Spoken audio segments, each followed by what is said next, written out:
Peraí, tá começando, pronto.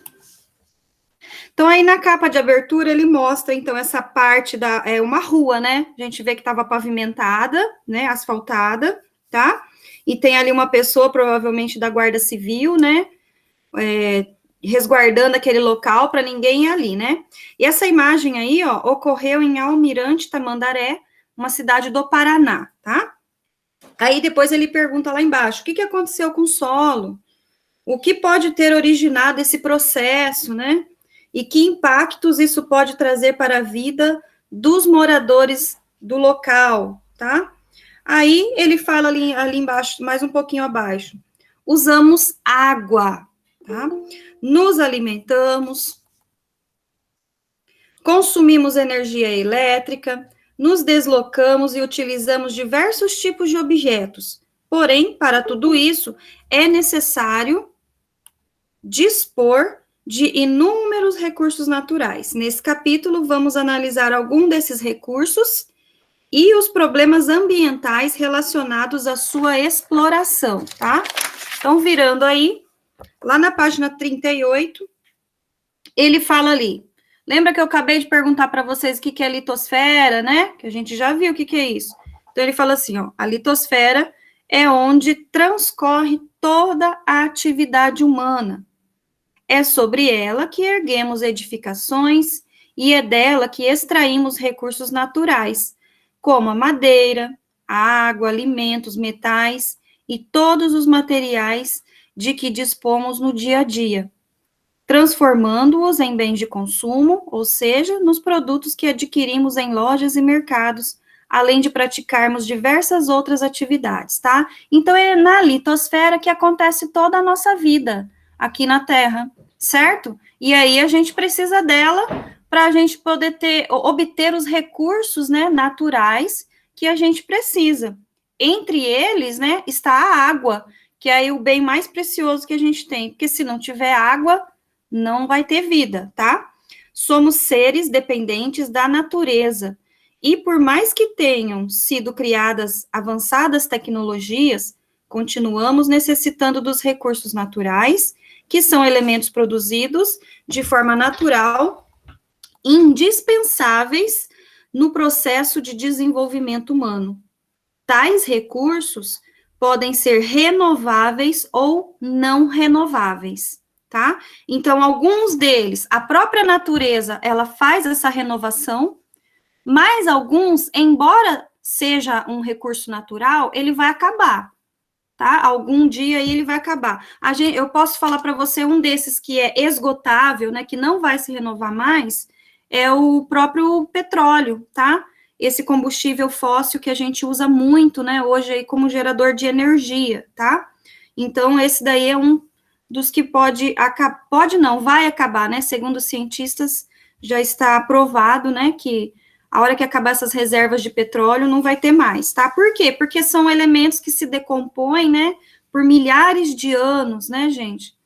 Então, acabar nessa vida agora que a gente tá, a gente não vai ver mais, né, se tiver outra aí. E renováveis, a gente pode falar que é a energia do sol, tá? Que todos os dias, né, a gente tem sol. Mas hoje tá nublado, hoje não tem sol. Tem sol, sim. É que ele tá através das nuvens, né, gente? Ele está acima das nuvens, mas tem sol. Como que a gente sabe? Está de dia. A gente sabe que tem dia porque tem sol, não é isso? Com aquele movimento lá de rotação da Terra, lembram-se, né? E um outro produto também que é renovável é a água, né, gente? A água, ela é renovável. Por quê? Porque os rios da qual a gente tira, né, a água, né, que chega até em casa é retirada de rios, né, de córregos, de mananciais, tá bom? E ela se renova através do ciclo da água, tá? Que a gente já viu isso também. Aí ele fala o seguinte, simplificando, podemos dizer que os renováveis são inesgotáveis por ser possível voltarem a surgir constantemente, como a força dos ventos, a energia do sol e da água. Já os não renováveis são produzidos por processos muito lentos e podem ser exauridos, caso sejam consumidos sem limites, um dia se esgotarão. Entre esses recursos não renováveis, temos aqueles provenientes da litosfera, como os minerais e os combustíveis fósseis e os solos, tá? Então, aí a gente vai ver agora os diferentes tipos de solo. Olha só, o solo, se ele perder toda a capacidade de energia dele, né, de nutriente deles, vai chegar um dia que ele não vai mais conseguir produzir nada de alimentos para gente, tá? Por isso que quem é agricultor sabe cuidar certinho, ele sabe exatamente os tipos de nutrientes que ele tem que colocar no solo dele, para aquele solo ser sempre fértil, tá? Para ele poder conseguir continuar plantando e colhendo cada vez mais. Se não tratar, né, vamos falar assim, se não tratar direito desse solo, ele acaba, todos os nutrientes dele, você não adianta você plantar nada, que aí não vai dar nada ali, tá? Não vai produzir nada. E o solo, gente, embora a gente ache que não, né, ele está aí, então, classificado como um produto não renovável, tá? Um produto natural não renovável, porque se você não conservar, né, esses nutrientes que o solo tem, ele vai perdendo totalmente a sua energia, tá? E aí a gente vai ficar, a Deus dará, né, gente? Porque a gente precisa do solo, né, para poder plantar o alimento que a gente consome, tá? Então, agora a gente vai descobrir aí os tipos de solo, certo? Aí ele fala ali primeiro, ali na primeira linha ali. Para quem chegou depois, eu já estou na página 38, tá?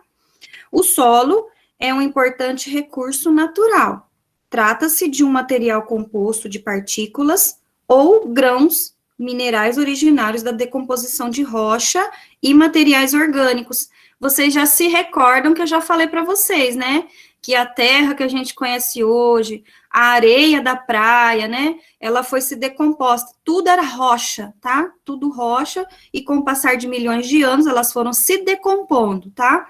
No caso desses solos que a gente planta hoje, né, ele tem alguma coisa a mais do que só as rochas que foram se decompondo, tá? E transformando os grãozinhos fininhos lá de terra ou de areia, que a gente conhece, tá? Ele teve também aí materiais orgânicos, tá, gente? Que foram se decompondo, se juntando a ele, e esses materiais orgânicos acabaram fortificando esse solo, tá? Aí, eles falam assim, nele crescem as plantas, bem como diversos tipos de bactérias, insetos, entre outros. O ser humano depende do solo, pois é essencial a prática da agricultura voltada à produção de alimentos que nos sustentam, por exemplo. Também é fundamental para outras práticas, tais como o cultivo de árvores para a obtenção de madeira. Quando a gente cultiva a árvore, tá, gente? Para derrubar a árvore e depois plantar de novo, esse sistema chama-se silvicultura, tá? Então, quem trabalha com reflorestamento de árvore chama-se silvicultura, tá? Por exemplo, quem trabalha com criação de gado bovino, como que chama? Quem cria bois? Bois, vaca para corte ou para leite? Vaqueiro? Não, Uai? vaqueiro não. Não sei, esqueci. É o pecuarista, né? Nossa, eu falei pecuária, sou burra. É pecuária mesmo, tá certo, tá? Pecuária? É a pecuária, isso mesmo, tá bom? Então, assim, e quem cria madeira, tá? Quem planta, quem refloresta madeira para depois derrubar e aí plantar de novo, mas quem que faz isso, né? As indústrias de papel, tá, gente? A gente tem que lembrar, o papel vem da árvore, né? Então, eles fazem isso, as indústrias, tá? De papel, eles fazem justamente isso. Eles plantam aquelas árvores. No caso, essas árvores que a gente utiliza para fazer papel são os eucaliptos, tá? E os pinos. Então, a gente tem esses dois tipos de árvore, tá bom? Que são cultivadas justamente para a fabricação de papel. Então, quem cultiva essas árvores é chamado de silvicultura, tá? Esse tipo aí de obtenção de madeira. Aí ele fala cultivo de plantas, como a cana-de-açúcar, para obtenção de biocombustível, né? Ou a preservação natural. Além disso, constitui a base física que sustenta as construções das sociedades. Observe nas imagens alguns diferentes tipos de solo, tá? Então, aqui no primeiro, a gente tem uma foto pequenininha, né, de um pessoal ali observando um parque, que ali são áreas de relevo acidentado, como a Serra do Rastro, em Santa Catarina, deve ser essa parte maior aqui, né? Essa aqui, ó, tá?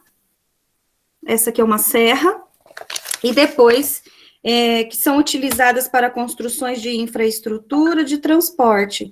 E já em Primavera, Pernambuco, que é essa imagem pequenininha daqueles turistas ali, ó, áreas de paisagem natural são utilizadas para o turismo, tá bom? Virando a página, vou ler mais aquele, eu quero ler essa parte aqui de baixo agora, ó, o perfil do solo, essa parte que tá em roxo, certo?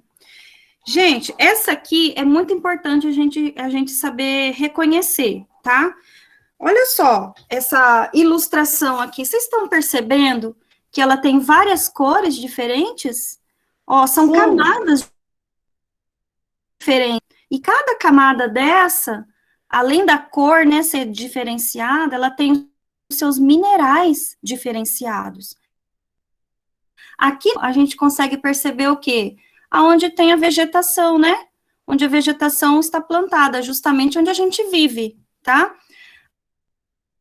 E a gente consegue observar também algumas árvores, não é isso? Agora, olha as raízes das árvores, até onde ela chega. Ela não chega até lá embaixo, tá? Por que ela chega tão próximo ali, vamos falar assim, da superfície? Porque ainda tem oxigênio, e a gente sabe que as árvores também necessitam do oxigênio, tá? Então, até ali onde tem, ó, onde as raízes dela conseguem se aprofundar, é onde ela vai encontrar oxigênio, tá bom? Aí, vamos ver, então. A gente chama cada nível desse, ó, cada coloração dessa, que aqui tá separadinho, né? Lógico, tá bem separadinho. Mas, assim, no solo de verdade mesmo, a gente não vai encontrar essa camada bem perfeitinha, depois a outra bem perfeita, não é assim, tá? Mas é só uma ilustração para vocês verem que a gente tem diversos tipos de solo, tá? E aí a gente também tem as camadas desse solo.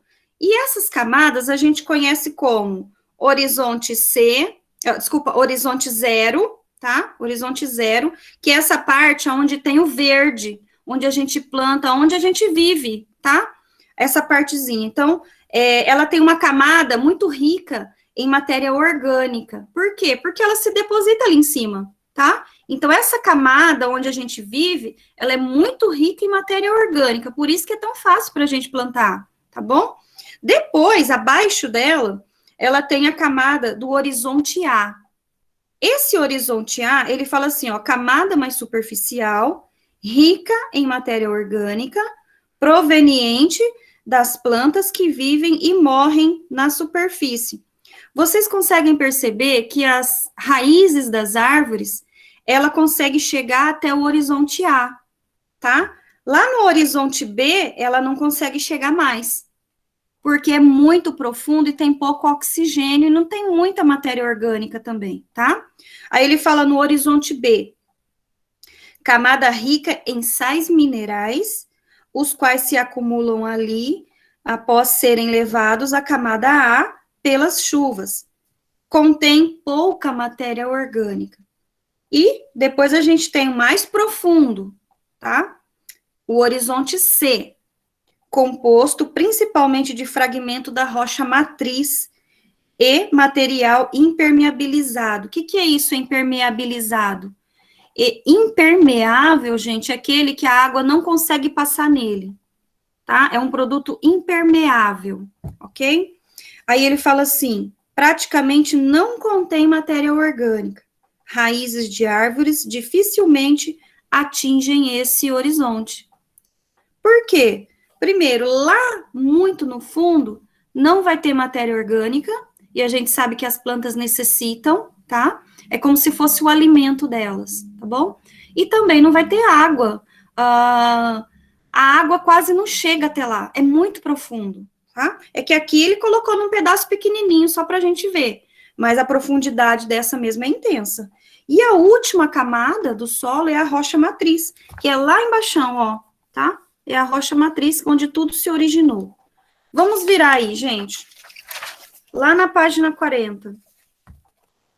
Ele fala o seguinte, olha só essa imagem aqui, ó. Essa aqui já é uma imagem real, ó, tá? Aqui já não é só uma ilustração, não é só um desenho. Aqui é uma imagem real, a gente consegue observar a coloração desse solo, tá? Então, vamos ver lá, ó. Ele fala assim, há vários fatores que atuam para a maior ou menor fertilidade de determinado tipo de solo. Um deles é a sua profundidade, visto que na porção inferior fica limitado pela rocha matriz. Esta é a camada de rocha impermeável localizada abaixo do solo e que, nos casos do solo autóctone, como veremos adiante, lhe dá origem. A profundidade de um solo depende de algumas questões, como a forma do relevo e o clima local. Quanto maior for a umidade, mais intenso o intemperismo da rocha e, consequentemente, mais profundo tende a ser. Em geral, os solos profundos também são férteis. Olha que legal essa imagem aqui, é de um rio lá na China, tá? Lá onde passa esse rio amarelo, tá? O nome dele é Rio Amarelo. Ou, em chinês, chama Huanghe, tá? Ele fala assim, ó, o solo pode ser chamado de autóctone, tá? Ou residual, quando se localiza no mesmo lugar em que foi gerado. Então, aquele solo que permanece naquele lugar onde ele começou, ele é chamado de autóctone, ele não foi carregado para outro lugar, tá? Ele permaneceu ali. Então, ele chama de autóctone. Quando é formado em um lugar e após o transporte, sua deposição se dá em outro, trata-se de um solo alóctone, ou transportado, tá? Então, quando o solo, ele é gerado naquele lugar e ele não vai para lugar nenhum, ele não é transportado. Como que ele é transportado, pela ação da água, pela ação do vento, tá? Ele fica naquele lugarzinho que ele foi criado. Ele é chamado, então, de autóctone. Agora, quando acontece esse movimento, tá? Que aquele solo, ele foi criado ali, mas ele foi transportado para outro lugar, ou seja, ele foi levado, né, pelo vento ou pela água, ele é chamado de alóctone, tá? Os transportados por ventos compõem planícies férteis e apresentam muitas vezes grande profundidade, sendo denominados loess de alta importância para a agricultura, que é o caso desse rio aqui, ó, onde passa aqui o solo que está à margem, né, do rio Amarelo, ou do rio Huanghe. Como que a gente sabe? Olha, você tá vendo que do lado dele eles plantaram? Tá vendo? Ó, tem uma plantação bem do lado dele ali, ó. Então, quer dizer o quê? Que esse solo, ele é muito fértil. Então, o que eles fizeram? Eles aproveitaram aquele solo fértil e tem água ali perto, então, casou, né? A agricultura deles, tá bom? E aí, eles resolveram, então, aproveitar aquele solo e plantar ali nele, tá? Bem do lado do rio, ó. Aí, ele fala aqui embaixo, podem ser classificados... deixa eu só ver aqui essa imagem que eu falei para vocês que é real, que mostra a coloração, que tá aí do lado, tá, ó. Corte no perfil do solo, tá? Aí ele fala assim, é possível observar a graduação de cores conforme se aprofunda o horizonte A ao C. Então, a gente já vê, ó, a coloração aqui de cima é o A, ó. Aqui em cima, o mais escuro é o 0, é onde a gente tá? E depois ele vai mudando a coloração dele, ó, do A ao C. Só um pouquinho, pessoal.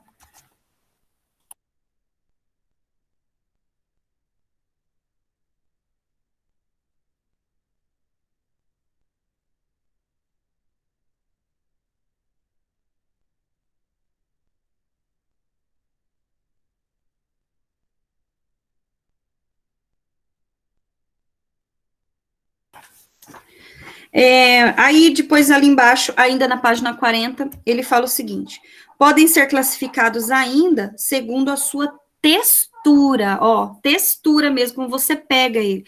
Tem alguns solos que você sente que ele é mais fino, tá? Tem alguns que são mais grossos e ainda tem a coloração. Por exemplo, aqui no Mato Grosso do Sul, a terra é vermelha, né? É terra meio avermelhada, tanto que a nossa cidade aqui em Campo Grande é chamada de cidade morena. E esse apelido, né, de cidade morena é devido ao solo dela, tá? Então, esse solo, né, meio avermelhado que a gente tem aqui.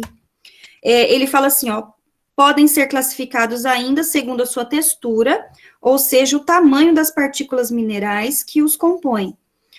São considerados arenosos aqueles com alto teor de areia, que é o caso da primeira imagem, tá?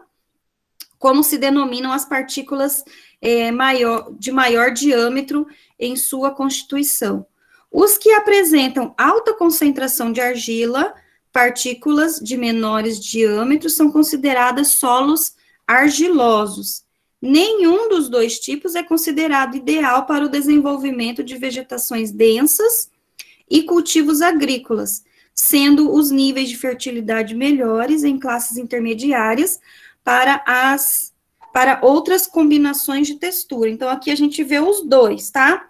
A gente vê um solo arenoso lá no Rio Grande do Sul. Gente, esse solo arenoso lá no Rio Grande do Sul é um dos locais do Brasil que mais tem solo arenoso, é lá na região sul, mais no Rio Grande do Sul. Por quê? Por causa, gente, também do clima, tá? O clima de lá é diferente, né, do resto do nosso país, né? Enquanto a gente está aqui num clima tropical, eles estão lá no intertropical, tá? Por exemplo, esse frio que a gente está sentindo aqui hoje, de 10 graus, né? Lá já deve estar -1, tá? Então, o clima deles lá é muito diferente do nosso, certo? E isso acaba ajudando na composição desse solo arenoso, tá? Porque é frio e tem pouca chuva, tá?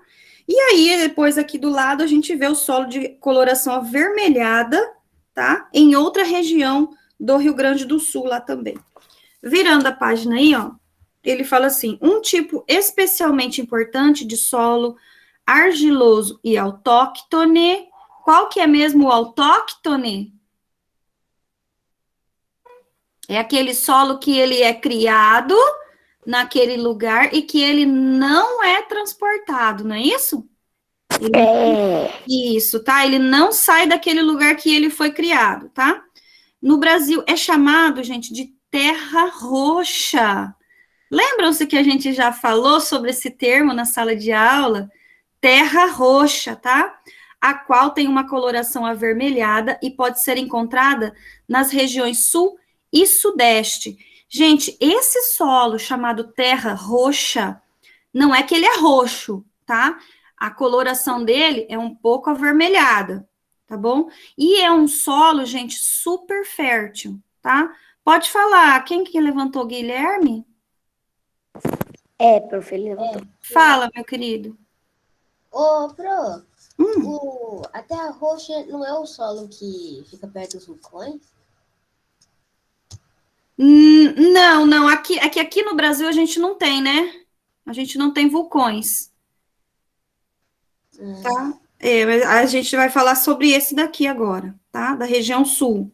Esse solo, terra roxa, ele é muito encontrado lá na região sul, por isso que o solo deles lá é tão fértil para plantar, tá? Não precisa muito de minerais, assim, que o agricultor coloque, né, mais minerais ali no preparo do solo, porque o próprio solo já tem isso naturalmente nele, na composição dele, tá? Aí ele fala assim, o solo pode ser roxo? Não é roxo, a cor roxa mesmo, tá? É que ele vem, gente, do italiano, tá? Aí ele fala aqui, ó, terra rossa, tá? Então, rossa quer dizer vermelho em italiano, só que pra gente ficou parecido com roxa, tá? Então, por isso que aqui no Brasil ele é chamado de terra roxa, porque, aí vou explicar aqui, ó, ele tá falando aqui, ó, ele fala assim, ó, os solos apresentam características da rocha da qual se originam. É o que ocorre com um tipo de solo comum nas regiões sul e sudeste, de cor avermelhado escura.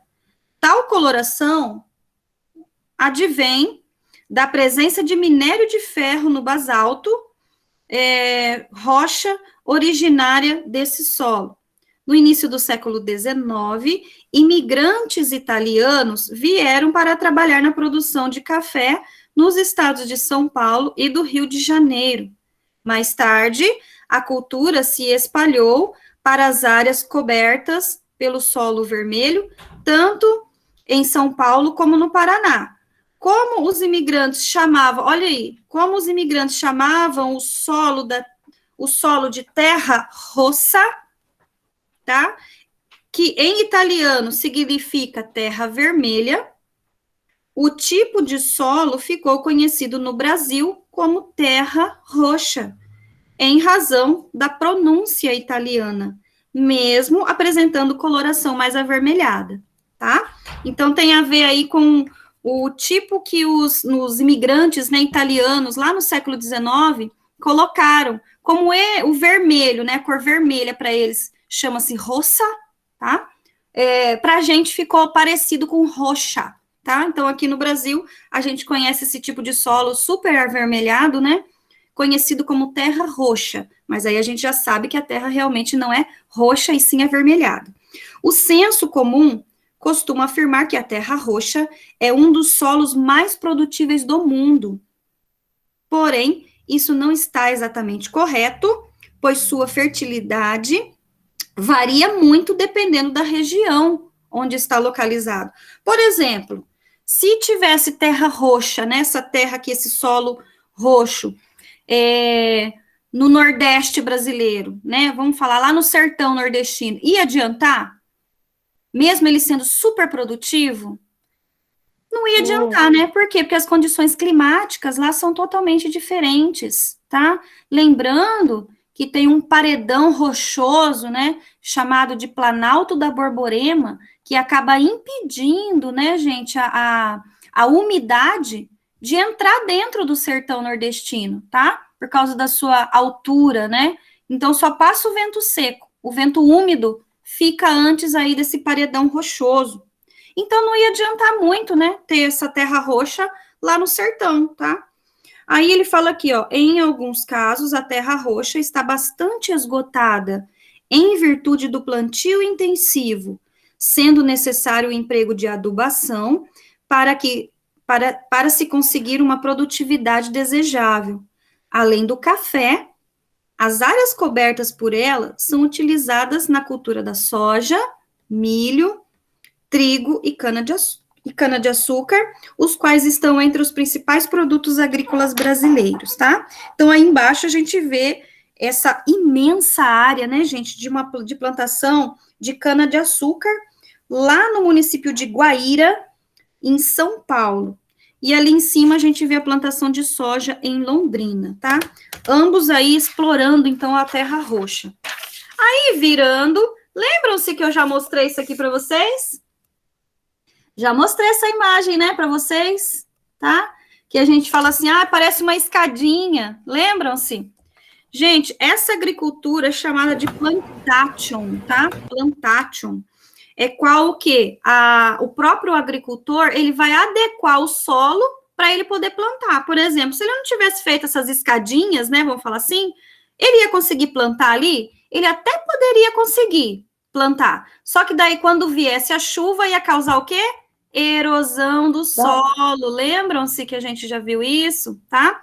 Então, o que eles fizeram? Eles modelaram aquela superfície, né, fazendo essas escadinhas, né, gente, ó, fazendo isso daqui. Isso aqui impede que a água da chuva desça e escorra de uma vez, tá? E aí, protegendo, então, né, protege o solo, protege também a área que ele agricultou ali, tá bom? Que ele plantou.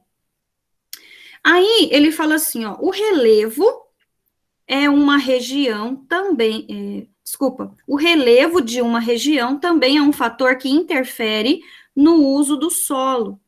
Em áreas planas, As atividades agrícolas podem ser desenvolvidas mais facilmente com a utilização de equipamentos modernos. E foi assim que a gente viu na página anterior, tá? Ó, aqui na página anterior, isso aqui, ó, tudo feitinho, né, bonitinho, ó, essa área agricultável que você tá vendo aí, toda riscadinha, bonitinha, provavelmente foi feito por aquelas máquinas, né, colheitadeiras, aquelas máquinas plantadeiras de alta tecnologia. Primeiro porque é uma área grande, tá? E depois é uma área plana. Então, dá para usar maquinário ali. Nessa área aqui que a gente está vendo, na página 42, não dá, tá, gente? Ali não tem como entrar uma máquina, tem? Não tem, né, gente? O relevo é totalmente acidentado, tá? Então, tudo isso é cultivado manualmente, tá? Não tem utilização de máquinas. Aí, ele fala assim, ó, já em áreas de grande declividade, que é o caso dessa imagem que a gente está vendo aí, os solos tendem a ser mais rasos e o uso de máquinas fica mais difícil, tá? Então, ali não vai ter jeito mesmo, ali vai ter que ter muito braço, né? E muita gente para trabalhar. Os solos chamados humosos ou orgânicos são aqueles cuja composição é predominantemente de material orgânico. Já nos solos minerais, como o nome remete, prevalecem os minerais. Aí, mais abaixo um pouquinho, a capacidade de infiltração da água das chuvas também é um importante aspecto a considerar, pois ela leva oxigênio às raízes das plantas, processo fundamental para seu desenvolvimento. De maneira geral, nesse contexto, os solos são classificados como excessivamente drenados, nas quais a água se infiltra rapidamente.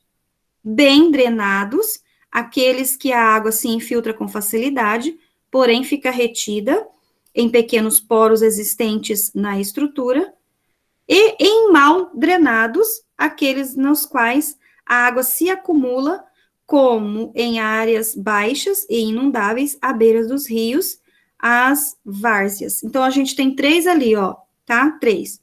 Primeiro, eles são classificados ali, ó, bem drenados, tá? Onde a água da chuva, ela vem e o solo já absorve, certo? Depois ele fala assim, peraí, deixa eu achar aqui. Se infiltra.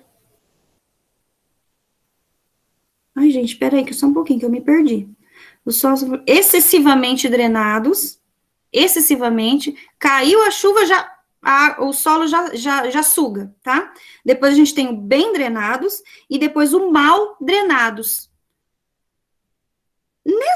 Nessa última classificação aí do mal drenado, eu posso dar um exemplo para vocês, está bem pertinho da gente, tá? Que acontece aí em algumas vezes do ano, que é o solo do Pantanal, tá, gente? No solo do Pantanal, ele entra nessa classificação aqui, ó, de baixa drenagem. Por quê? Porque ele é um solo que tem muitos sedimentos, tá? O Pantanal, gente, ele foi criado com a evolução, com o surgimento também da Cordilheira dos Andes, tá? A Cordilheira dos Andes, a gente viu que ela é um impacto, né, de 2 placas tectônicas, né? A placa de Nazca veio em movimento e acabou se chocando com a nossa, que é a placa sul-americana, certo? A partir daí começou a surgir, então, a cadeia ali de cordilheira, que é a nossa Cordilheira dos Andes. Quando aquele solo, ele foi subindo, gente, ele foi também caindo algumas coisas aqui nele, tá? Alguns sedimentos, algum resto. Esses sedimentos, esses restos, né, que foram caindo, foram se depositando na área mais baixa do relevo. E essa área mais baixa do relevo chegou até aqui, no Mato Grosso do Sul, e também no Mato Grosso, aonde hoje é o Pantanal, tá? Então, esse solo de lá, do Pantanal, ele é muito cheio de sedimentos, tá? E, ou seja, ele já é úmido por natureza. Aí, na época das chuvas, que é no verão, né, nosso verão, que vai ali de janeiro até abril, mais ou menos, é o mês que mais chove, porque aqui os nossos verões são chuvosos, tá? E aí, como o Pantanal ele é relativamente plano e o solo dele já é úmido por natureza, aquela água, então, que vai caindo da chuva, ela vai ficar ali. Aquele local vai ficar alagado até, né, ir secando por meses, tá? Então, o Pantanal, ele fica ali de 4 a 5 meses por ano, quando tem uma chuva boa, né? Ele fica alagado, parecendo essa imagem que tá aqui, ó. Não, essa imagem não é do Pantanal, tá? Mas na época da chuva, ele fica desse jeito assim, ó. Fica super alagado. E aí demora 4, 5 meses para aquela água toda secar, tá? Porque o solo, ele tem muito sedimento, ok? Aí, aqui embaixo ele fala, é comum os solos diminuírem a sua fertilidade pelo uso intenso.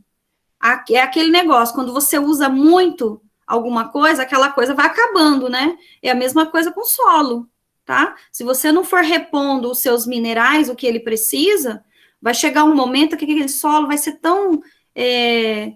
não vai prestar mais para cultivo nenhum, porque toda a fertilidade que ele tem naturalmente, ele vai acabar perdendo, tá? Muitas vezes ocorre em grandes áreas, apresentam apenas um cultivo. Trata-se das monoculturas. Quando isso se dá, os nutrientes necessários ao desenvolvimento natural são aplicados de forma artificial por meio de fertilizantes químicos, o que pode encarecer o processo produtivo e assim torná-lo pouco acessível aos pequenos produtores. Aí do lado, a gente vê uma imagem daqui de Dourados, tá? Aí a apostila, a minha apostila está errada. Vê se a de vocês também tá. Vê aí na descrição. Ele fala assim, ó, colheitadeiras em plantação de soja em Dourados, não é isso? Do lado da foto? O que tá errado aí? Dourados, Mato Grosso, pro? Dourados, Mato Grosso. Viu? A apostila errou feio aí, né, gente? Dourados, Mato Grosso. Exatamente, tá? Então, está errado, porque a gente sabe que Dourados é aqui no Mato Grosso do Sul. Professora. Tá? Oi. Vocês estão fazendo a página 43, é porque cortou o áudio. 42. Ah, tá. Eu já estou acabando a 42, a gente está analisando aquela imagem ali de baixo, tá? Ah, tá bom, obrigada. Então, gente, ali ele coloca ali, ó, colheitadeira, implantação de soja em Dourados, mas a gente já sabe que Dourados é no Mato Grosso do Sul, né? Então, ali está errado o que a apostila colocou ali do lado, hein, gente? Tá vendo como que eles também erram, né? Aí, vamos à nossa atividade, a primeira atividade de hoje. Lembrando que a gente tem bastante atividade para fazer. Ai, vamos ver se vai dar tempo, porque a gente tá... como eu comecei atrasado, que eu não estava conseguindo entrar, né? Meninos, eu vou... Ali na atividade, na página 43, eu vou pular direto para 4, tá? Atividade 4, que a gente vai desenvolver aqui na apostila. Aí, se sobrar tempo, a gente volta e faz as 3 no caderno, certo? Ó, vou na 4, tá? Atividade 4. Ele fala assim, ó, um solo muito comum encontrado em alguns lugares da Europa é o Chernozem. Deixa eu ver, né, que tá esse lazarento. Cláudia. Os locais em que ocorre não apresentam elevada pluviosidade, contudo, é um dos mais férteis do mundo. A fotografia a seguir mostra o perfil desse solo, que recobre 2/3 da Ucrânia. Que considerações podemos fazer sobre a porção mais escura do solo? Gente, vocês estão vendo que esse solo é de verdade, né? Não é só uma ilustração. Olha que tem umas pessoas ali acima dele. Tá? Tem umas pessoas acima dele. Se ele está falando da parte mais escura do solo, qual o horizonte que a gente está falando? De qual horizonte? O A, né? Isso, o A. Olha só, é o que está mais próximo ali das pessoas. Certo? Então, é isso que ele está falando. Vamos falar sobre o horizonte A, tá? Aí, deixa eu ler aqui, porque eu coloquei aqui. Espera aí só um pouquinho, gente. Vou compartilhar a tela aqui. Ai, onde que é mesmo? Aqui. Tá, me dá um branco agora, hein? Compartilhar. Meu Deus do céu, peraí. É que eu tive que reiniciar. Bom dia, professora. Oi. É que eu tive que reiniciar meu computador aquela hora que não tava dando e acabei saindo de todas as páginas. Peraí, deixa eu ver. Deixa eu abrir aqui, peraí.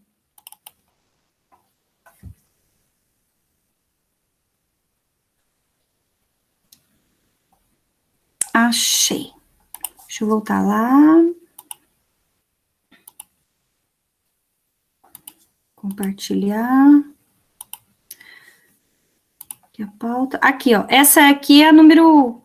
É a questão 4, tá? Então, vocês estão conseguindo enxergar?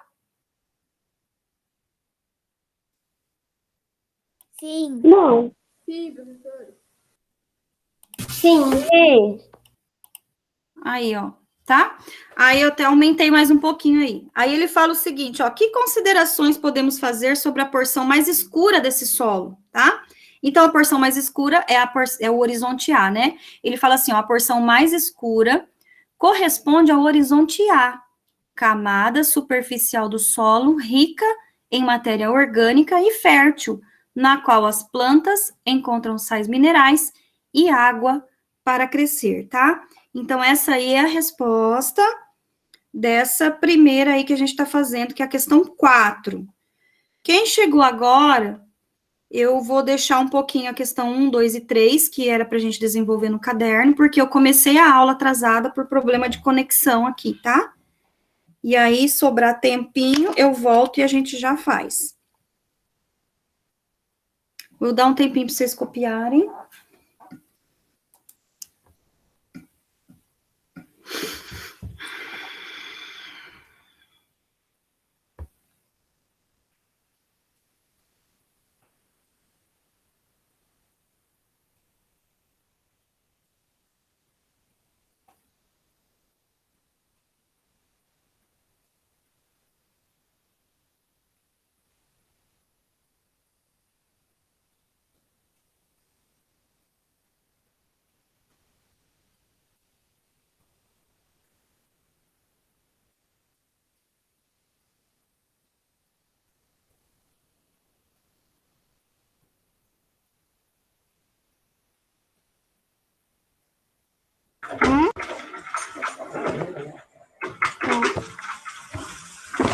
Cadê o pessoal?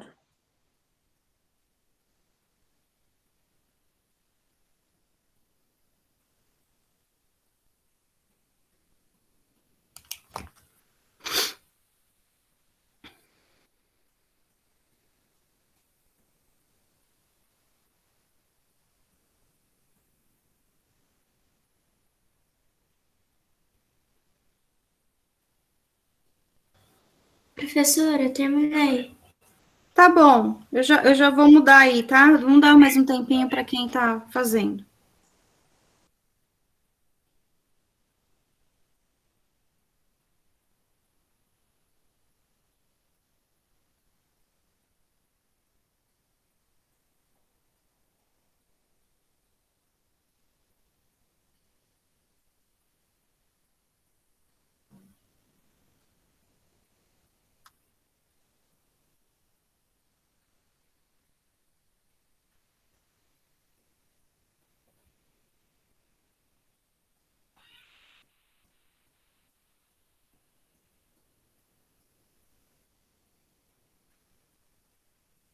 Professora, a tarefa é no CA novo?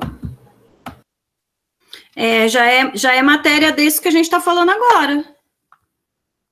Mas então é no CA novo? Como assim CA novo? O do terceiro bimestre? Não. A gente está no terceiro bimestre?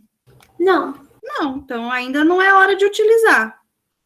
Terceiro bimestre nosso é depois das férias, tá? Tá.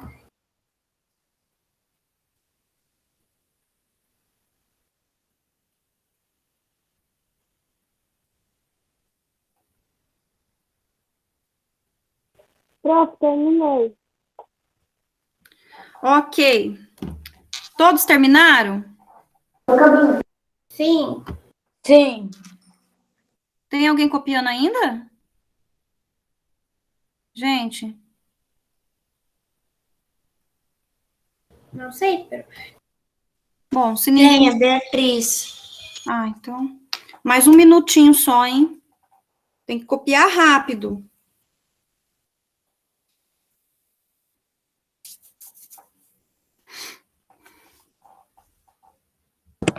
Professora, só uma perguntinha sobre a tarefa da página 21 até a página 23? Deixa eu ver aqui. 21, 22, isso mesmo. Ah, tá bom. Obrigada, Tá? prof. Eu acho que eu não coloquei lá, né? Não. Mas é isso Prof, mesmo, tá? eu tinha perguntado se era no CA novo, porque tava lá tarefa da página 1 a 6. Não, página não. É tarefa, atividades 1 a 6. Eu não coloquei página lá, Ah, tá. tá? Mas eu vou voltar aqui, ó. Tá aqui, eu tô aqui na página. Eu já coloco aqui, ó.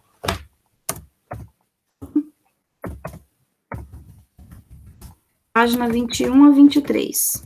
Terminei, prof. Página 21 a 23 do CA, tá? Do exercício 1 ao 6. Essa que é a tarefa de vocês. Aí, deixa eu voltar aqui. Então, vamos à atividade 5, tá? Atividade 5, a gente tem que consultar um material de apoio, tá bom? Lá na página 4 do material de apoio.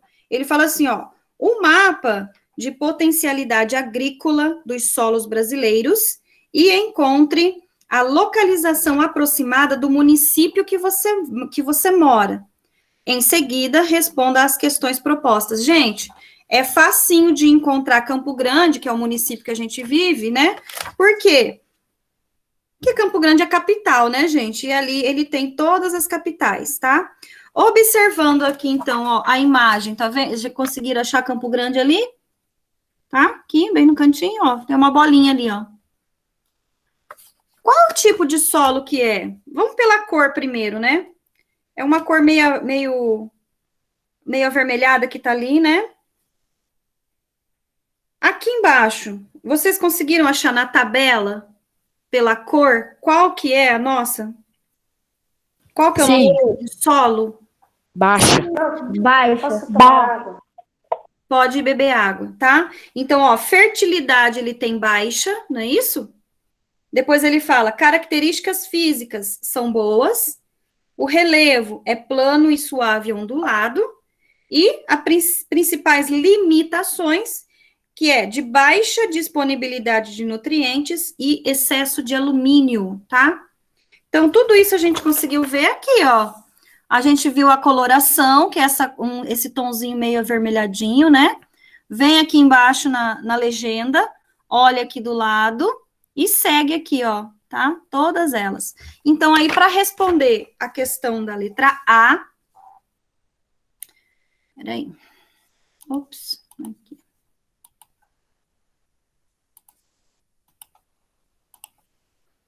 Respondendo, então, ele fala aqui, ó. Fertilidade, 2 pontinhos, baixa. Características, 2 pontinhos, boas, tá? Do jeito que tá aí, vocês vão escrever. Relevo, 2 pontinhos, plano e suave ondulado. E principais limitações, baixa disponibilidade de nutrientes, excesso de alumínio.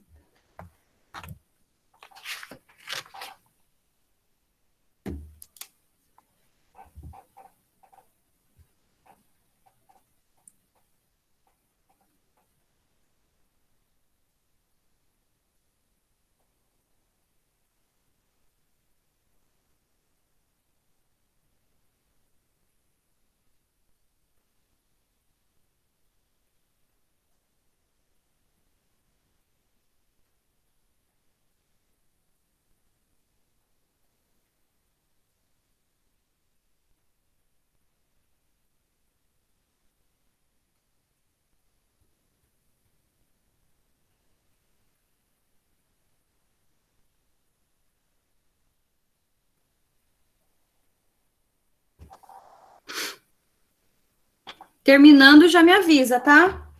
Para eu poder ir adiante aí. Deixa eu fazer a chamada. Sexto ano A. Deixa eu só pegar minha lapiseira aqui. Hoje é 28.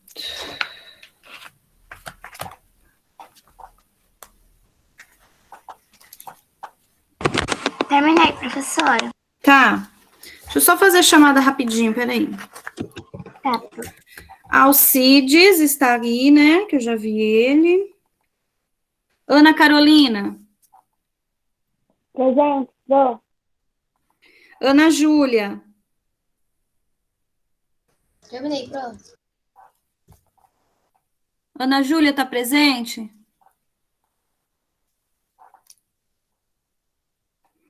Ana Luísa.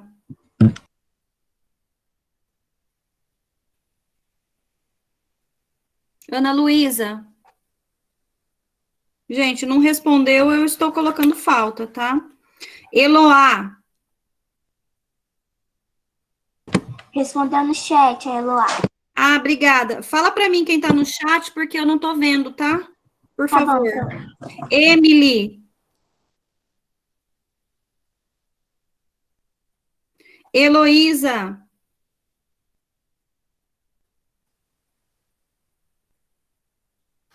Igor.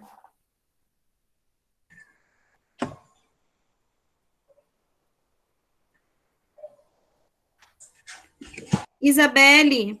Presente, prof. João. Aqui. José. Presente. Laísa.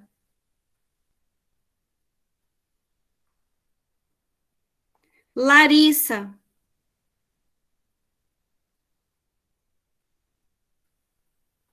Luiz Felipe. Presente. Maurício. Presente. Nayumi. Respondeu no chat, prof. Ah, tá, obrigada. Vinícius.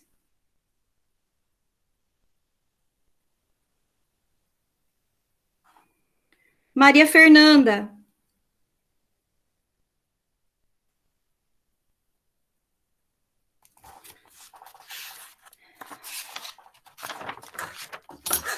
Sexto ano B. Alexandre. Anne Gabriele. Presente.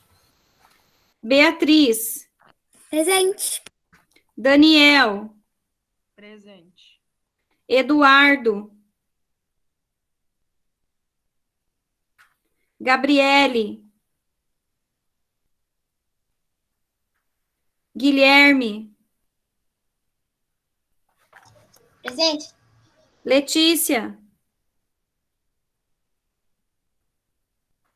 Lucas. Ah, não, Lucas saiu. Maria Clara.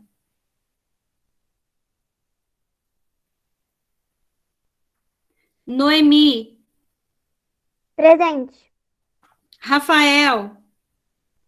Presente. Rihanna. Presente.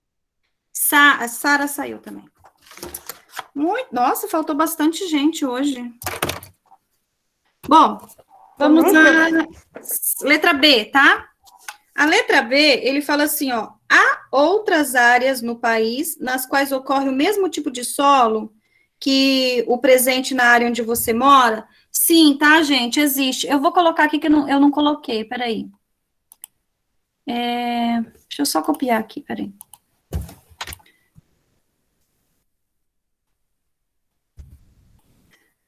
Vou aumentar aqui a letra. Atividade B, né? Então, é sim. Eu vou colocar Rio Branco, mas tem outros ali também, que Rio Branco ficou mais fácil para eu ver, tá? Essa daí, então, é a letra B, tá bom? E a C, eu já vou colocar aqui embaixo.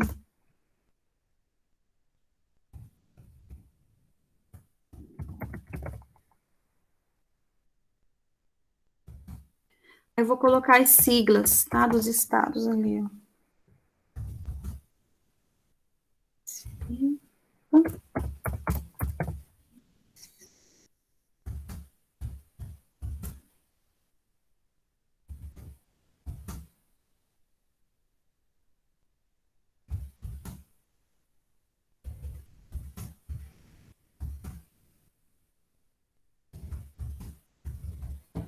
Pronto, essa daí é a C.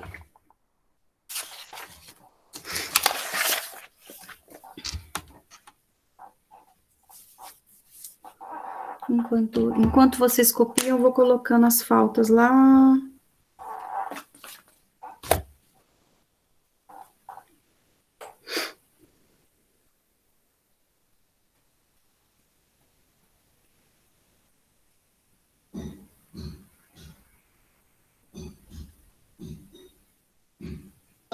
Eu unei os dois, professor. Tá bom, meu amor. Ana Luísa. Ana Júlia, Ana Luísa.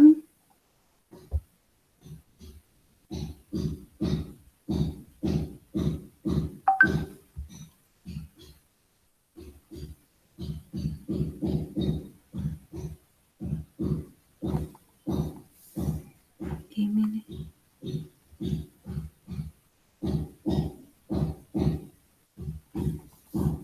Já terminei.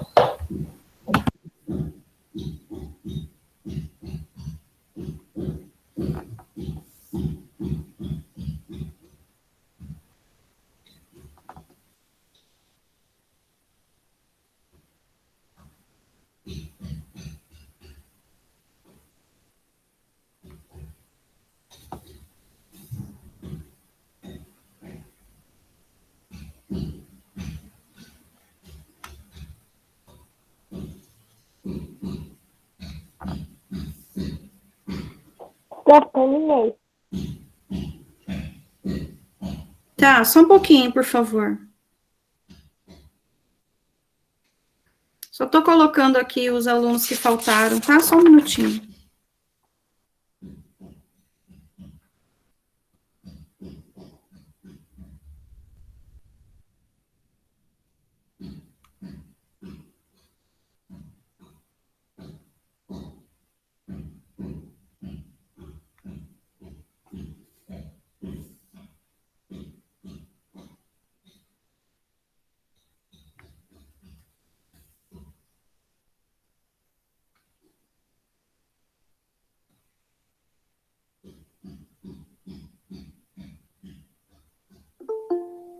Pronto.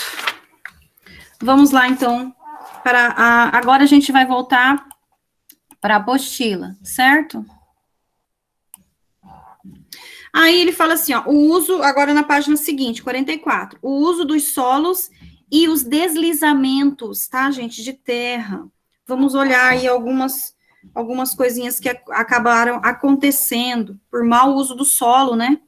Como você verificou, no Brasil, não acontecem grandes catástrofes geológicas impulsionadas por dinâmicas internas do planeta, como vulcões ou graves terremotos. Temos tremores menores que oferecem algum risco, mas menos acentuado, tá? Isso se relaciona ao fato de o território estar localizado distante dos limites que separam as placas, ou seja, a gente está no meio, né, da placa tectônica sul-americana, por isso, então, a gente não tem esses terremotos, certo? As quais são os locais onde esses fenômenos ocorrem com maior intensidade e frequência, como vimos no capítulo anterior. No entanto, nosso país não está livre de fenômenos catastróficos, que muitas vezes podem trazer diversos estragos e até mesmo tirar a vida de grande número de pessoas. São comuns no Brasil processos da dinâmica externa da litosfera, como os deslizamentos de terra. É importante conhecer as principais áreas com perigo de deslizamento, pois elas não devem ser ocupadas. Além disso, é necessário preservar suas características naturais como forma de impedir que o risco se torne, de fato, uma tragédia. Os deslizamentos de terra são fenômenos naturais que podem acontecer em qualquer área inclinada na qual a ação da gravidade e os fatores como a chuva e a construção de estabelecimentos, entre outros, geram excesso de peso sobre o solo, sendo este habitado ou não. A ação humana pode acelerar os deslizamentos, entretanto, estes também ocorrem de modo natural em razão de fatores como a declividade do terreno, associado ao relevo, e a pluviosidade, ou a quantidade de chuvas associado ao clima. Quando as regiões consideradas de risco natural são ocupadas, as chances de deslizamentos de terra aumentam. As principais atividades humanas relacionadas a esse problema estão descritas a seguir, tá?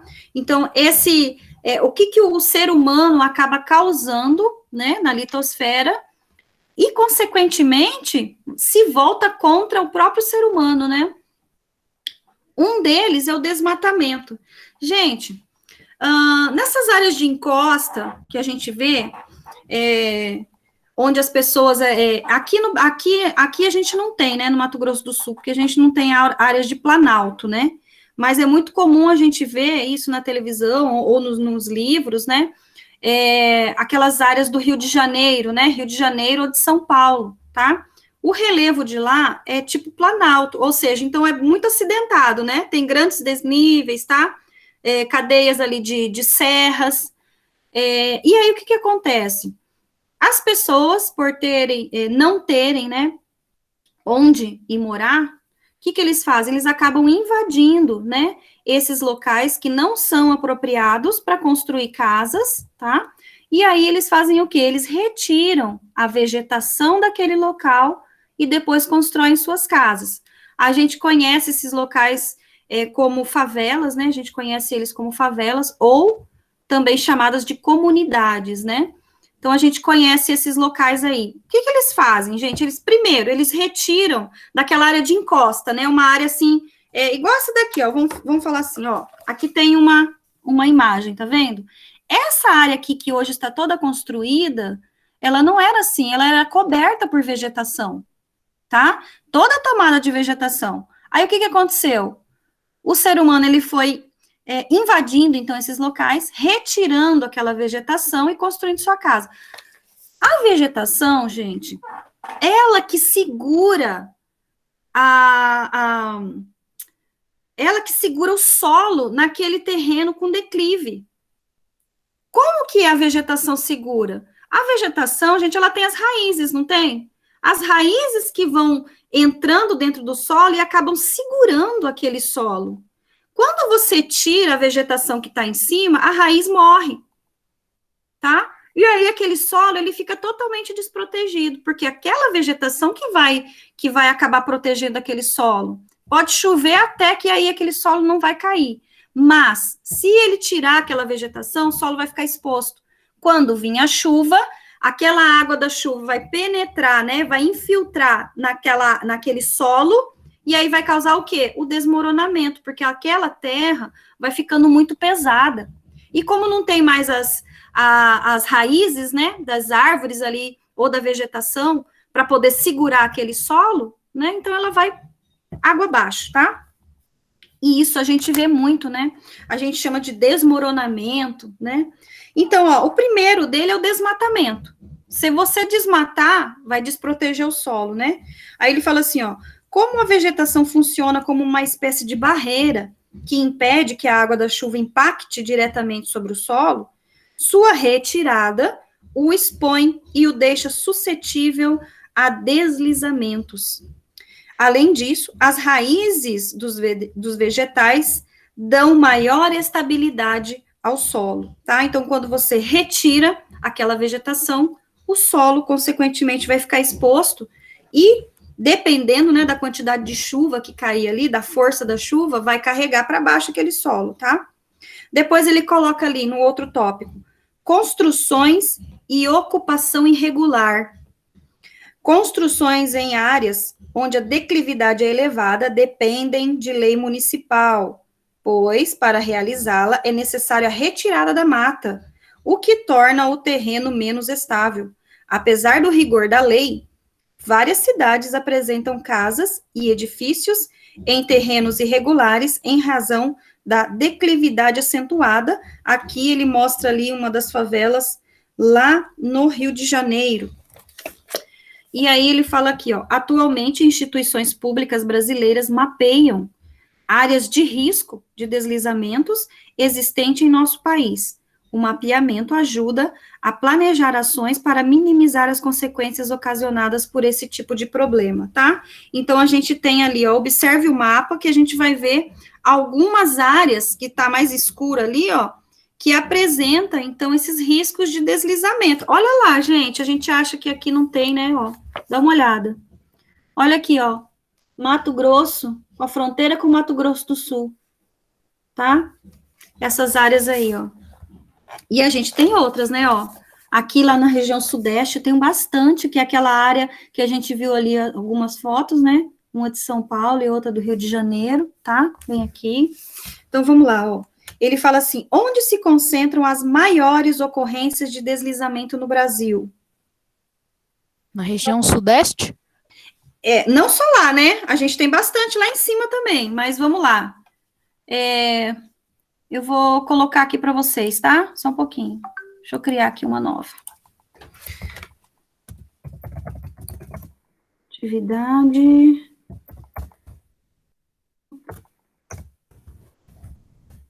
Ops, cadê o A? Página 45, tá?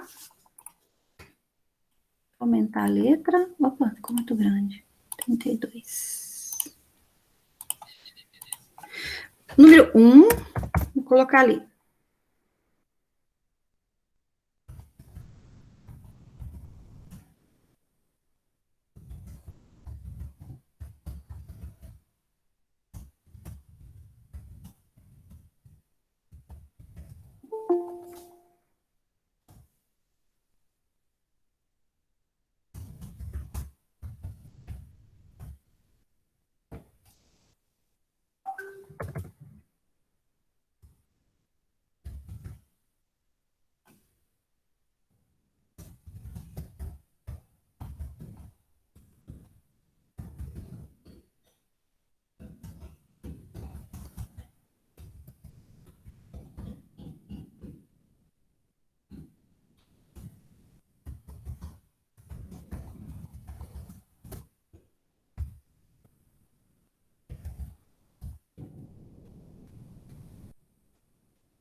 Essa aí é a número 1. Embaixo eu já vou colocar a 2, tá?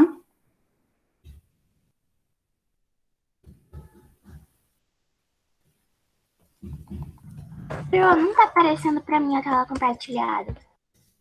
Nem pra mim. Ah, então acho que é porque eu não compartilhei. Ê, professora, meu Deus do céu. É o frio.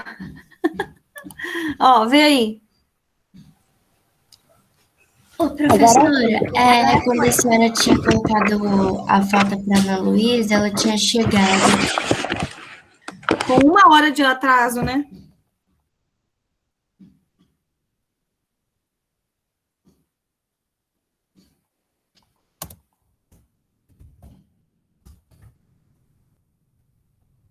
Essa aí é a letra número 2, tá? Bem curtinha. Desculpa, professora, que o frio tava me chamando pra dormir mais. Chamou muita gente.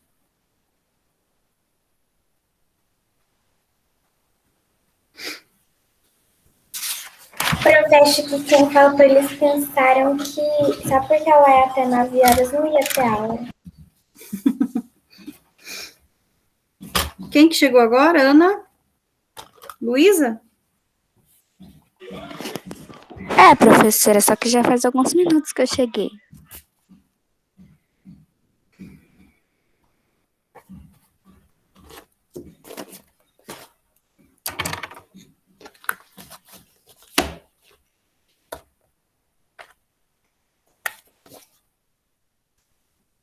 Copia rapidão aí que já vou virar a folha. Página 46.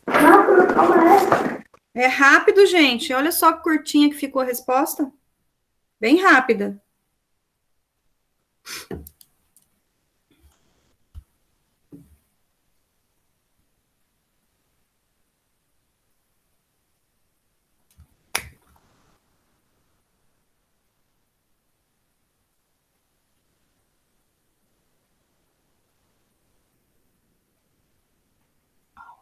Eu terminei, Carol, já.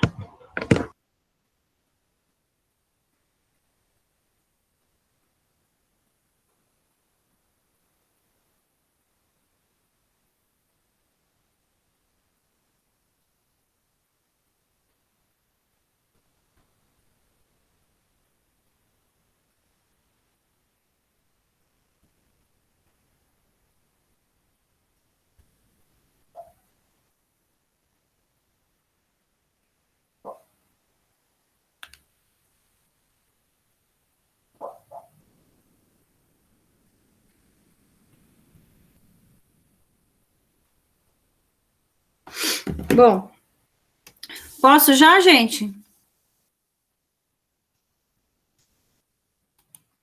Sim. Não! Peraí, que eu terminando a boa.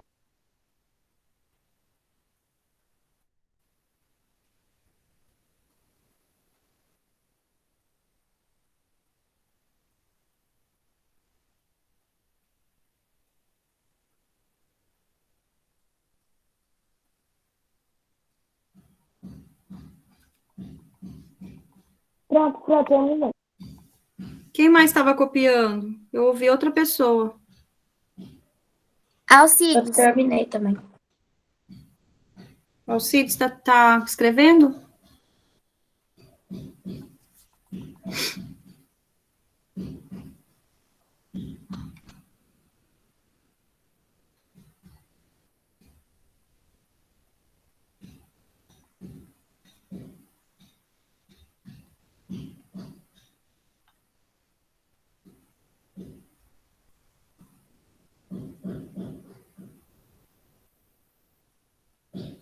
Terminei. Ok, vamos lá. Muito bem, gente. Lá na página 46 agora, tá? Falta só essas duas páginas pra gente terminar, vamos ver se vai dar tempo. Aí ele fala assim, ó, áreas de karst e a exploração descontrolada das águas subterrâneas. Gente, áreas de karst, tá? Esse nome meio difícil de falar, são essas áreas aqui embaixo, ó, tá vendo? Que ela tem tipo uns buracos, ó, embaixo da onde a gente vive, tá? Embaixo de onde a gente tá. E essas áreas, com a água da chuva, né, vai infiltrando no solo e vai depositando nesses locais aqui, ó, tá? Olha só, essa imagem aqui é uma imagem real, ó. Tá vendo isso aqui? É uma imagem verdadeira. Isso aqui, ó, esse buracão aí no meio, né, era uma área de karst, tá? E isso acontece frequentemente, tá, gente? Outro dia eu vi, eu não sei nem se é essa aqui, não. Tem uma imagem também que é muito, muito impactante, que acho que foi no Japão, se não me engano, uma rua parecida com essa daqui, tá? Do nada também abriu, assim, um buraco no meio da avenida, um buraco imenso no meio da avenida, tá? E isso acontece muito, por quê? Porque no subsolo tem essas áreas de karst, olha só como que tá. E aí a gente não sabe que tem e vai e constrói em cima, né? Tá? E constrói em cima. E essa área, ela pode vir abaixo, ela pode ruir, que foi o que aconteceu aqui, ó. Esse buraco enorme aqui, ó, tinha a rua passando em cima dele, tá? E aí, ele sumiu, né? Vamos falar assim, engoliu, né? Ô, professora. Oi. E teve E as pessoas, morreram muitas pessoas? Eu acho que não, tá? Lá no Japão, desse que eu vi, eu vou até ver aqui se eu acho aqui, ó. Eu vou achar aqui e vou colocar para vocês virem.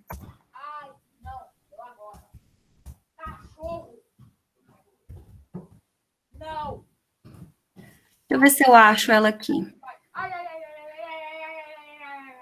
Eita, tem alguém aí? Quem que tá aí? Tem áudio aberto. Tem um áudio aberto, né?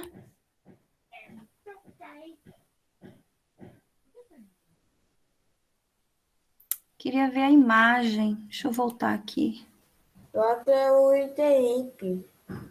Aqui, ó. Eu vou compartilhar minha tela aqui que eu já achei. Peraí. Só para vocês verem essa imagem também, que aconteceu lá no Japão. Não tem muito tempo, não. Tem uns anos atrás. Ó, deem uma olhada como que era a rua. Olha lá, ó. Tá? A rua era assim, ó, do nada engoliu, tá vendo aqui, ó? Ó o tamanho do buraco. Vocês estão conseguindo ver? Eita, pro! Tá? Então, assim, e eles, gente, os japoneses, né, são tão, assim, bons no que eles fazem, né, que eles fizeram reconstruir isso aqui em uma semana, tá, gente? Nossa! Em uma semana eles reconstruíram tudo. Pelo amor de Deus, eles reconstruíram uma craterona. Uma craterona, tá? Então, aqui, ó, em 2 dias, ó, mentira minha, ó. 2 dias. Dá uma olhada aqui, ó. Eles fizeram. Nossa, 2 dias, não foi nem uma 2 dias. semana. Isso, tem vídeos, tá, gente? Depois vocês assistam, tem até vídeo mostrando, tá? Coloca assim, ó, cratera na rua no Japão. Aí vai aparecer vídeos lá, vocês olham, tá? Ô, É que eu não prof, vou mas passar será porque a gente que- não tem tempo, Mas tá? será que eles tamparam o buraco inteiro ou eles só passaram um asfalto assim por cima? Então, ele mostra o vídeo fazendo, entendeu? Fazendo ali. Eu não sei como que eles fizeram também, mas acho que eles colocaram tipo umas viga de aço, tá? Entendi. Isso que agora eu tô pensando, será que eles fizeram um monte de massa e um monte de cimento e jogaram? Não. Tipo assim, eles não tamparam o buraco, tá? O buraco continua lá, mesmo porque passa tubulação de esgoto lá embaixo, né? Mas o que eles fizeram? Eles tamparam em cima só. O buraco, ele não foi preenchido. Mas vamos lá, gente. Ele fala assim, ó, o uso desordenado das águas subterrâneas pode provocar problemas sérios, principalmente em áreas chamadas de karst, que então são esses buracos, né, que a gente vê lá no subsolo, tá? E que a água da chuva vão infiltrando e sendo depositadas ali. Vai chegar um certo momento que essa área de karst, ela vai desmoronar. Então, vai cair tudo que tiver em cima dela, tá? Pode ser que não chegue a tanto, tá bom? Aí ele fala assim, karst é uma formação geológica na qual predominam rochas que são muito solúveis, isto é, que sofrem grande transformação na presença de água. A água faz com que a rocha seja corroída pelo intemperismo químico. Pode ocorrer em rochas sedimentares, como o calcário, ou em rochas metamórficas, como o mármore.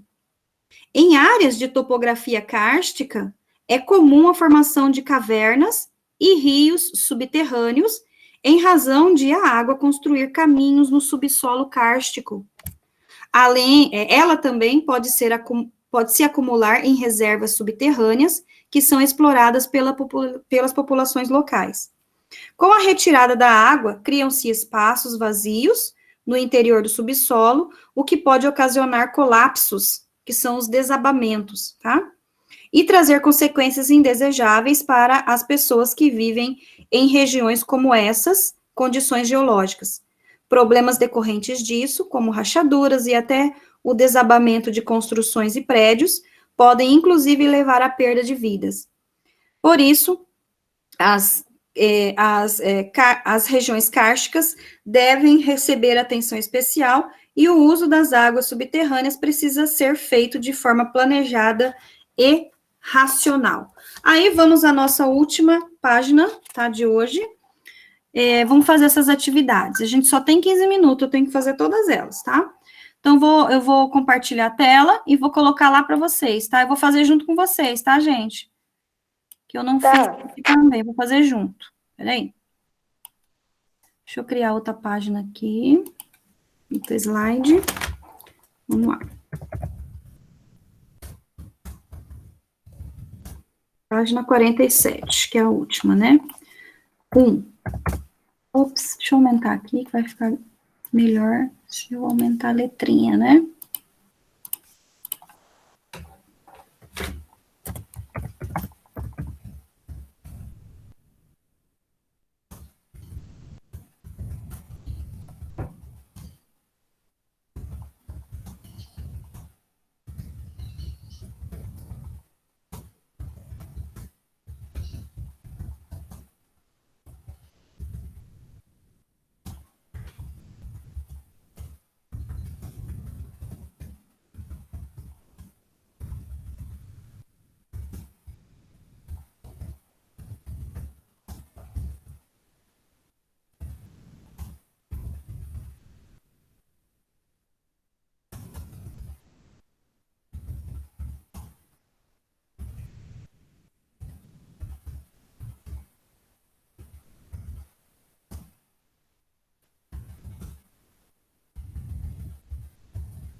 Essa é a número 1, tá, gente? Deixa eu só separar aqui para ficar melhor.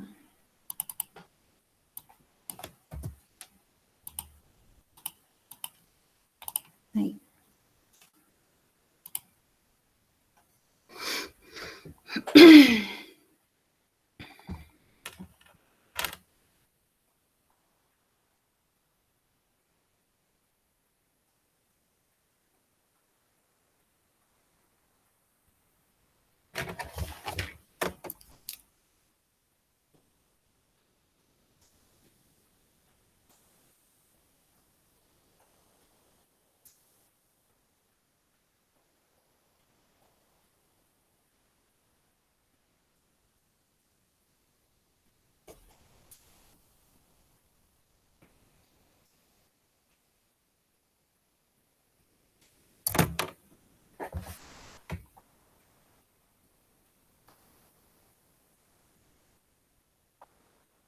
Terminei, prof. Tá, eu só vou esperar o restante aí, tá?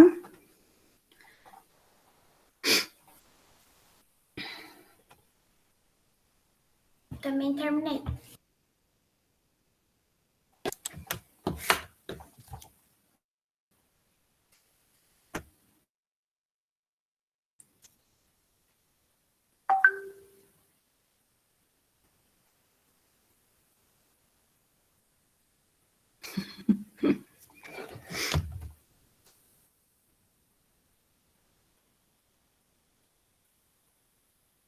Acabei, prof.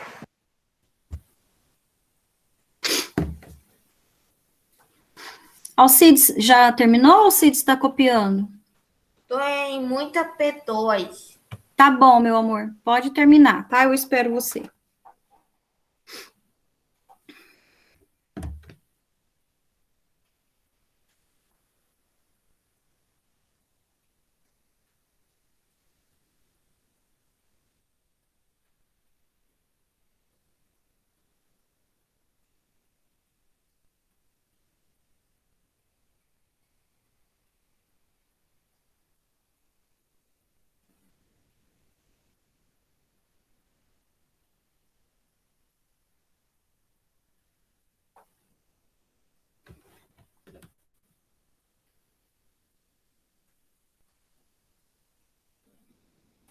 Ponto. Também terminei, prof. Obrigada, meu amorzinho. Tá, vou passar para outra, tá? Deixa eu só voltar aqui e copiar isso aqui, peraí. Vamos a outra. Questão 2, tá? Ele fala ali, ó, cite ao menos 4 critérios que podemos utilizar para analisar a situação de determinada área em relação ao risco de desabamento, tá? Vou colocar aqui, ó, nível de declividade. Opa. Nível de declividade. Deixa eu ver o que mais.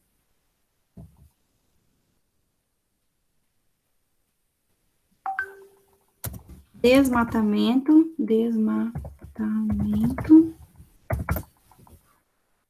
Acúmulo de lixo.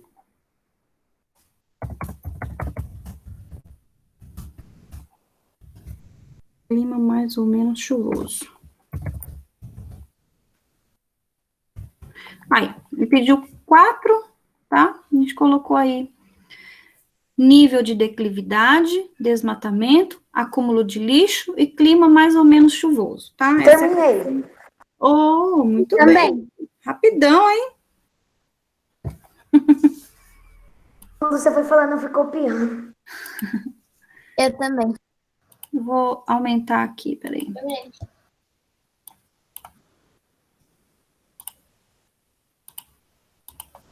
Aí.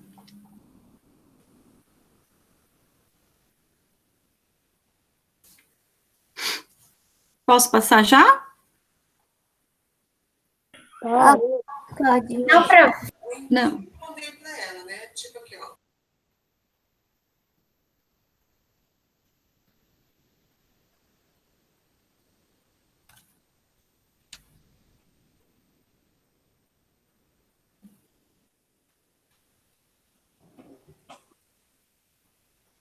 Pro, Alcides? Sim. Sim? Beleza. Então, vamos lá. Deixa eu copiar aqui. Na 3 agora, né? professora, Fala. a senhora pode repetir, porque eu tava querendo falar e o meu áudio não tava querendo destravar. Fala. No número 2, depois de clima, é o que mesmo? Clima mais ou menos chuvoso. Muito obrigada, Pro. De nada.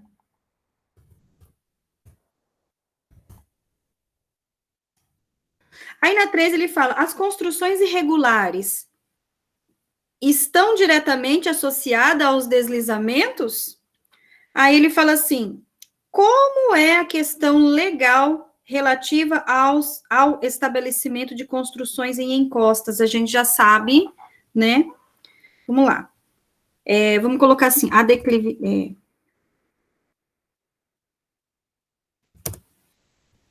em áreas onde a declividade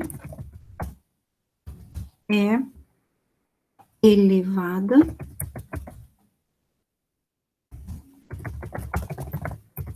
são regidas por lei.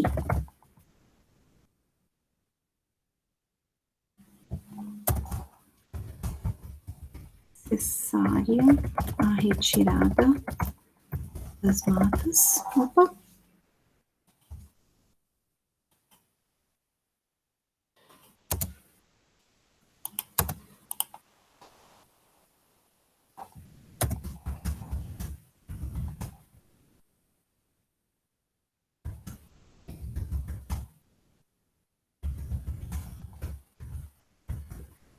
Essa é a letra A. Eu vou fazer a B aqui embaixo, tá?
Terminei, prof.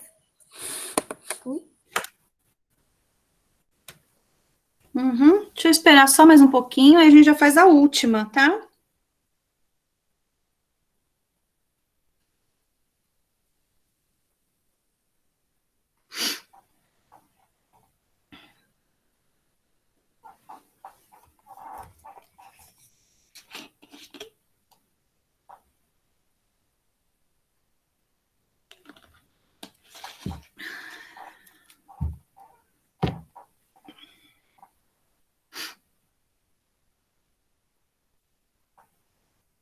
Pronto? Só um minuto, Pro.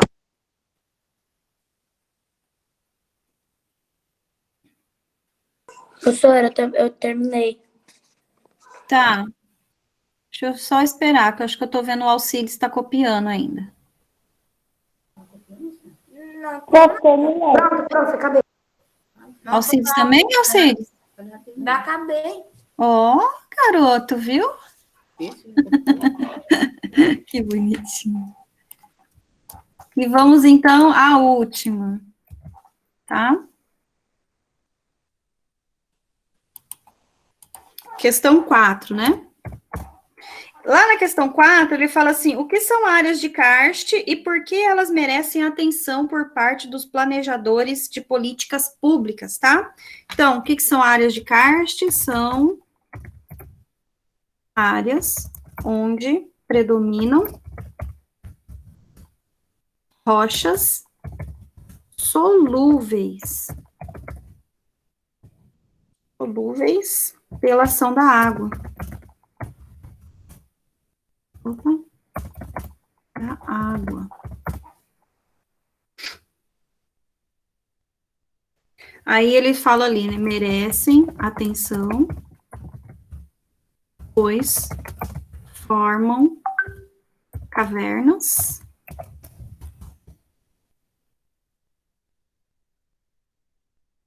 de água. Opa, cavernas. Cavernas de água que podem sofrer desabamentos.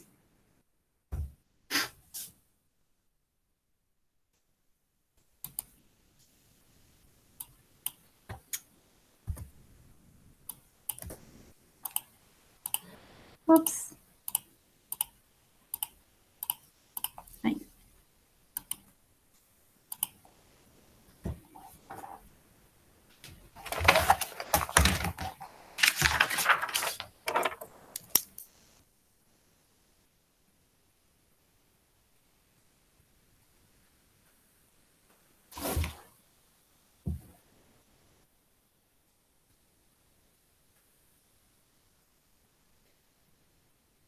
Pronto.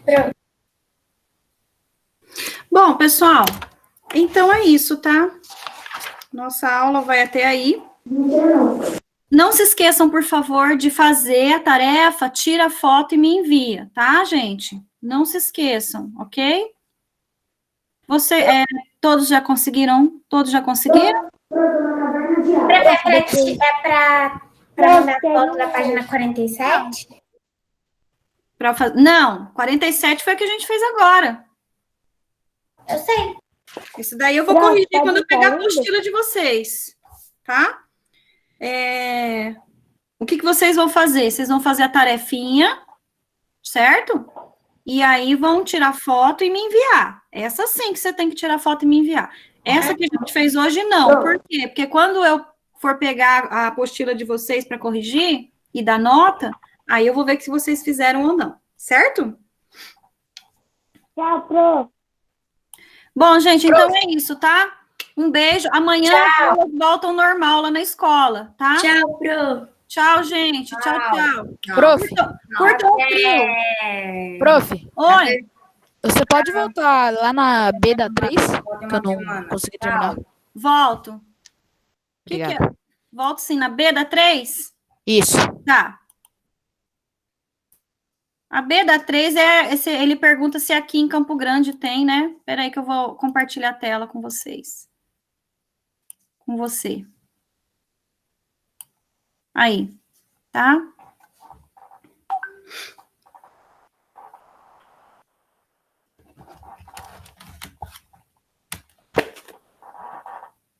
Ai.